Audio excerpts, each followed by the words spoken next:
Hi, my name is Sarah Matlock, and I'm a student at GCU studying to get my master's in curriculum and instruction. I'm here to discuss dispositions of teaching. I believe that all students can learn, and that I should set and support realistic expectations for student success. I think possessing this disposition helps me to be a successful teacher. Setting smaller, achievable goals allows my students to feel successful more frequently. Achieving those goals inspires my students to make new achievable goals, and the cycle continues. I'll use this as a tool to help my students build self-esteem. I think self-confidence has a huge impact on how my students achieve. Especially in first grade, students need to feel confident about their abilities in order to achieve. I have seen this most effective when setting reading goals. At the beginning of first grade, my students are reading small books. Most students are not taking accelerated reader quizzes, an online reading practice program promoted by our school and district, and some students have trouble decoding simple words.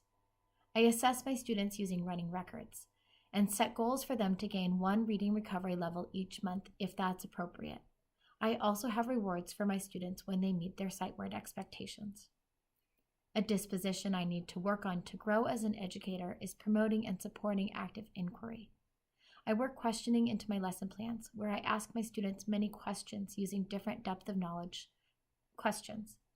I think it's important for me to start planning more time for my students to ask questions at the beginning of daily lessons. Typically, I encourage inquiry at the beginning of a unit of study or chapter. I use a strategy called I Notice, I Wonder, where my students notice things about a topic, such as a story, a math problem, a science observation, and then my students have an opportunity to wonder different things about those observations. This strategy is very engaging for my students. I am just beginning to experiment with student researching in groups. My students have started animal reports. I collected research for them online and with books.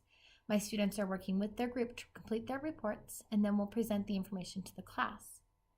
Researching online for my students seems to be working for now, but I am hopeful that I can teach next year's students to research on their own using online resources with kid-friendly language. As I experiment with different forms of inquiry, I'll reflect on what strategies work best, and I will continue to implement more opportunities for active inquiry.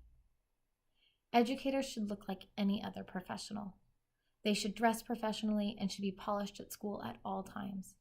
As an elementary teacher, I need to present myself this way while maintaining a warm and friendly exterior. I achieve this by dressing professionally and appropriately while building an individual relationship with my students.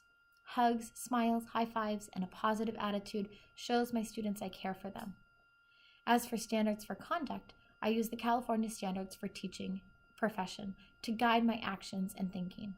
These standards outline how teachers engage students in learning, maintain effective environments, understand subject matter, plan instruction, assess student learning, and continue professional development.